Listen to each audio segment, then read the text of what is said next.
Yes friends, ఇదంతా కూడా వీరబ్రహ్మం గారి మఠంలో ఆయన ఉన్న హౌస్ అన్నమాట. ఇదంతా వారి హౌస్. ఇదంతా అలాగే ఒక బావి ఇక్కడ ఉంటుంది. బావిని కూడా చూపిస్తాను నేను మీకు.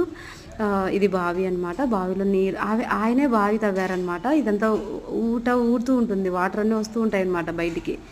చాలా అద్భుతంగా ఉన్నాయి వాటర్. మేము తాగి చూసాము అక్కడంతా. చాలా చాలా బాగుంది. Thank you. ఇది మీరు కూడా చూడొచ్చు, అక్కడికి వెళ్ళి సందర్శించవచ్చు. ఇగో వాటర్ చూడండి ఎంత పైకి ఉన్నాయో కదా, బావిలో చేదొచ్చు అనమాట. ఇది పక్కనే గుడి కూడా ఉంటుంది, అమ్మవారిది గుడి ఉంటుంది అనమాట. అలాగే నీళ్ళు ఇలా ఇలా చూడండి చేదుతూ ఉన్నారు, అందరు కూడా తీస్తూ ఉన్నారు బయటికి. ఎంత అద్భుతంగా ఉందో కదా. ఇది హౌస్ అనమాట, వీరబ్రహ్మం గారి హౌస్. ఇది జై వీరబ్రహ్మ గోవిందాంబ జయని ఇక్కడ కొన్ని ఇవ్వడం జరిగింది. ఆయన జీవిత చరిత్ర అనమాట, ఎప్పుడున్నారు ఏంటి అనేది. దాదాపు మనకి